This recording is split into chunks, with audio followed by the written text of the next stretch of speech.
Hello bachcho, let's see this question. So the question says how much energy is released when 8 identical drops, each of radius 0.5 centimeter, combine to form one big drop. If the energy converted to the kinetic energy, find the velocity of the big drop. Surface tension of the water is given to us, that is 0.07 Newton per meter. So the key concept of this question is coalescing of a droplets.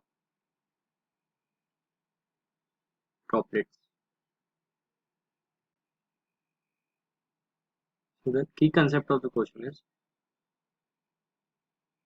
energy change during fusion of the drops of droplets.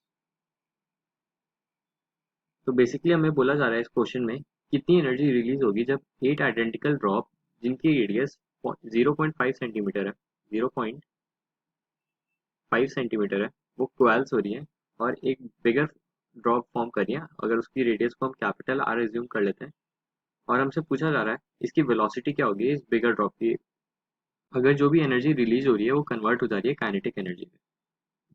तो अगर हमें पहले radius निकालनी है big drop की, तो जो volume होगा, वॉल्यूम ऑफ बिग ड्रॉप वो बराबर होगा total volume of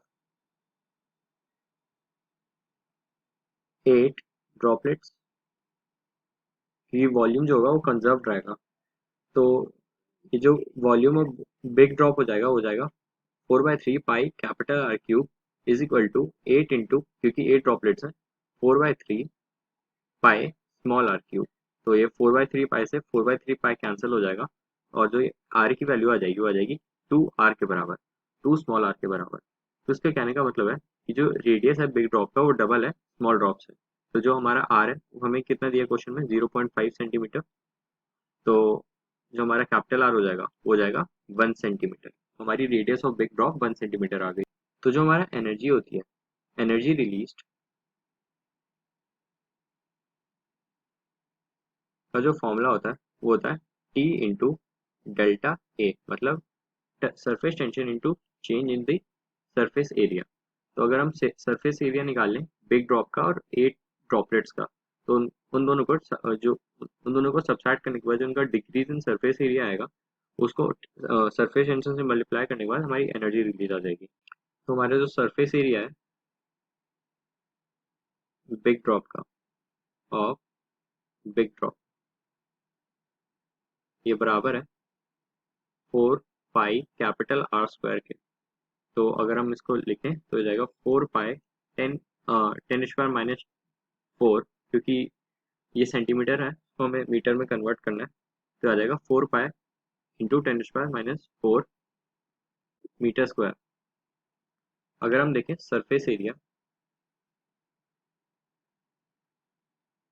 of droplet, ये आ जाएगा 8 into 4 pi small R square, ये बराबर हो जाएगा 32 पाई स्मॉल आर, मतलब हाफ, और हाफ का स्क्वायर होता है 1/4 इंटू 10⁻⁻⁴। तो ये 4 से ये 32 हो जाएगा। तो ये भी आ जाएगा 8 पाई इंटू 10⁻⁻⁴ मीटर स्क्वायर। ये हमारे दोनों सरफेस एरियाज आ गए। और अगर हम अब चेंज इन सरफेस एरिया या फिर डिक्रीज इन सरफेस एरिया निकाल लें तो ये हो जाएगा 4 पाई इंटू 10⁻⁴ मीटर स्क्वायर, क्योंकि 8 pi into 10⁻⁴ minus 4 pi into 10⁻⁴ करेंगे तो जो हमारा चेंज इन सरफेस एरिया होगा वो ये आ जाएगा। तो जो हमारी एनर्जी इवॉल्व होगी वो हो जाएगी सरफेस टेंशन 0.07 इंटू जो हमारा सरफेस एरिया का चेंज है वो है 4 पाई इंटू 10⁻⁴। तो इसको सॉल्व करने के बाद जो वैल्यू निकल के आई होगी वो आएगी 8.7 इंटू 10⁻⁵ जूल के बराबर। ये हमारा फर्स्ट पार्ट कंप्लीट होता है। सेकंड पार्ट में हमें बोला जा रहा है अगर ये एनर्जी इन्वॉल्व काइनेटिक एनर्जी में चेंज हो जा रही है तो उसकी वेलोसिटी क्या होगी बिगर ड्रॉप की। तो जो काइनेटिक एनर्जी का फॉर्मूला होता है, काइनेटिक एनर्जी बराबर होता है हाफ एम वी स्क्वायर के बराबर।